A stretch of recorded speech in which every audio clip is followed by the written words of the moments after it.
ಇದು ಚಂದಮಾಮ 1953ರ ಜನವರಿ ಸಂಚಿಕೆಯಲ್ಲಿ ಪ್ರಕಟವಾಗಿದೆ. ಒಂದು ಪದ್ಯ ಇದೆ, ಪದ್ಯದಲ್ಲೇ ಒಂದು ಕಥೆನೂ ಇದೆ.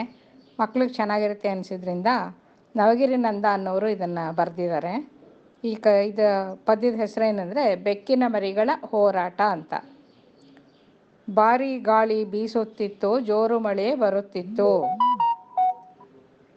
ದೊಡ್ಡ ತೂಫಾನ್ ಬೊಬ್ಬೆಯಿಂದ ಪ್ರಪಂಚವೇ ನಡುಗುತ್ತಿತ್ತು. ಒಂದಿನ ಏನಾಗಿತ್ತು ಅಂದರೆ ತುಂಬ ಜೋರಾಗಿ ಮಳೆ, ಗಾಳಿ, ಸಿಡ್ಲು, ಗುಡುಗು ಎಲ್ಲ ಬರ್ತಾ ಇರುತ್ತೆ. ತುಂಬ ಗಾಳಿ ಆದ್ದರಿಂದ ಮರಗಿಡ ಎಲ್ಲ ತೊಯ್ಲಾಡ್ತಾ ಇರುತ್ತೆ.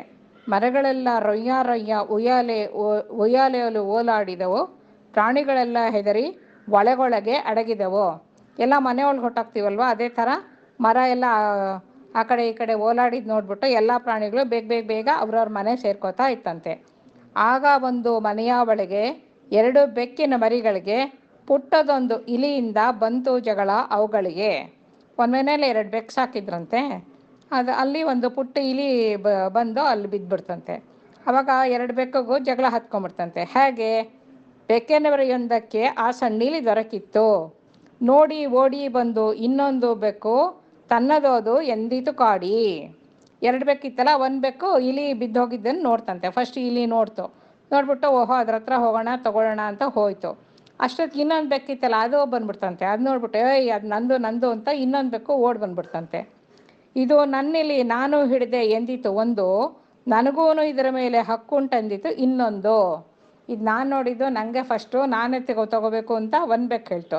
ಇನ್ನೊಂದು ಬೆಕ್ಕು ಇಲ್ಲ ನಾನು ನೋಡಿದ್ದೀನಿ, ಅದರ ಮೇಲೆ ನನಗೂ ಹಕ್ಕಿದೆ, ನಾನು ತಗೋಬೇಕು ಅಂತ ಗಲಾಟೆ ಶುರುವಾಯಿತು.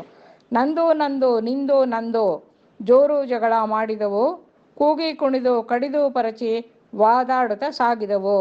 2ಕ್ಕೂ ಜಗಳ ಹತ್ಕೊಂಡ್ಬಿಡ್ತಲ್ಲ, ಒಂದನ್ನೊಂದು ಕಚ್ಚಿತು ಪರ್ಚಿತು ಹೊಡೀತು. ನೀನು ದೂರ ಹೋಗು ಅಂತ ಗಲಾಟೆ ಶುರುವಾಯಿತು. ನಿನ್ನ ಚರ್ಮ ಹರಿವೇನೆಂದು, ನಿನ್ನ ಹೊಟ್ಟೆ ಸೀಳುವನೆಂದು, ನಿನ್ನನ್ನು ಅಪ್ಪಳಿಸುವನು ಎಂದು, ನಿನ್ನ ಕಚ್ಚಿ ಕೊಲ್ವೇನೆಂದು. ಒಬ್ಬೊಬ್ರು ಬೈಕೋತಾರ, ಇಬ್ಬರಿಬ್ರು. ನೋಡು ನಿನ್ನ ಚರ್ಮ ಹರಿದಾಕ್ಬಿಡ್ತೀನಿ ಅಂತ. ಇನ್ನೊಂದು ನೋಡು ನಿನ್ನ ಹೊಟ್ಟೆ ಸೀಳ್ಬಿಡ್ತೀನಿ, ನೋಡು ನೀನು ಅಪ್ಪಚ್ಚಿ ಮಾಡಿಬಿಡ್ತೀನಿ ಅಂತಂತೆ. ಇನ್ನೊಂದು ಇಲ್ಲ ನೀನು ಕಚ್ಬಿಡ್ತೀನಿ ನೋಡು ಅಂತಂತೆ. ಮ್ಯಾಮ ಗುರ್ಗುರ್ ಎನ್ನುತ್ತಾ ಕರ್ಕಶದಲ್ಲಿ ಕಿರಿಚಿದವು. ಮನೆ ಮಾಡೇ ಎಗರುವಂತೆ ಬಲು ಗಲಾಟೆ ಮಾಡಿದವು. 2 ಸೇರಿ ಬೆಕ್ಕದು ಜೋರು ಗಲಾಟೆ ಆಗೋಯ್ತು. ಈ ಸಂದಿಲಿ ಬಿದ್ದಿದ್ದಿಲಿ ಮೆಲ್ಲ ತವಳಿ ಓಡಿ ಹೋಯ್ತು. ಬೆಕ್ಕುಗಳ ಗಲಾಟೆ ಕೇಳಿ ಮನೆ ಆಕೆಗೆ ಸಿಟ್ಟು ಬಂತು. ಇಬ್ಬರ ಜಗಳದಲ್ಲಿ ಇಲಿ ಕಡೆಯವ್ರು ನೋಡಲೇ ಇಲ್ಲ. ಆ ಇಲಿ ಏನು ಮಾಡ್ತು, ಮೆತ್ತಗೆ ಚೇತರಿಸ್ಕೊಂಡು ಎಲ್ಲೋ ಹೊಟ್ಟೋಯ್ತು. ಆದರೆ ಇವರಿಬ್ಬರ ಬೆಕ್ಕುಗಳು ಗಲಾಟೆ ಕೇಳಿಬಿಟ್ಟು ಮನೇಲಿ ಮನೆ ಒಡ್ತಿ ಇರ್ತಾಳಲ್ಲ, ಅವಳಿಗೆ ಬೇಜಾರಾಯಿತು. ಅವಳು ಓಡಿ ಬಂದು ಮುಂದೆ ಏನು ಮಾಡಿದ್ಲು ನೋಡಿ. ಅವಳು ಓಡಿ ಬಂದು 2 ಬೆಕ್ಕುಗಳ ಕಿವಿಯ ಹಿಡಿದು ಕಿಟಕಿಯಿಂದ ಹೊರಗೆ ಎಸೆದು ನಡೆದಳ ಒಳಗೆ ಕದವ ಜಡಿದು. ಮುಂಡೆವ ಇಷ್ಟು ಗಲಾಟೆ ಮಾಡ್ತೀವ ನೀವಿಬ್ರೂ ಅಂದ್ಬಿಟ್ಟು ಆ 2 ಬೆಕ್ಕನ್ನು ಹಿಡಿದು ಬಾಗಿಲಿಂದ ಆಚೆ ತಳ್ಳಿಬಿಟ್ಟು ಬಾಗಿಲು ಹಾಕ್ಕೊಂಡು ಹೊಟ್ಟೋದ್ಲು ಅವಳು ಒಳಗೆ. ಯಾವಾಗ ತುಂಬ ಮಳೆಗಾಳಿ ಎಲ್ಲ ಬರ್ತಿತ್ತಲ್ಲ, ಸೊ ಅವೆರಡಕ್ಕೂ ಏನಾಯಿತು, ಮಳೆ ಚಳಿ ಗಾಳಿ ಒಳಗೆ ಆಚೆ ಹೋಗೋ ಹಾಗೆ ಆಗೋಯ್ತು. ಭಾರೀ ಗಾಳಿ ಬೀಸುತ್ತಿತ್ತು, ಜೋರು ಮಳೆ ಬರುತ್ತಿತ್ತು. ಗಾಳಿ ಮಳೆಗೆ ನೆನೆದು ಚಳಿಯಲ್ಲಿ ನಡುಗಿ ಬೆಕ್ಕಗೆ ಈ ಪರಿಸ್ಥಿತಿ ಬಂದ್ಬಿಡ್ತು. 2 ಬೆಕ್ಕು ಜಗಳ ಮಾಡಿದ್ದಕ್ಕೆ ಆ ಚಳಿ ಗಾಳಿಯೊಳಗೆ ನಡ್ಕೊಂಡು ಕಾಲ ಕಳೆಯೋಂಗೆ ಆಗೋಯ್ತು.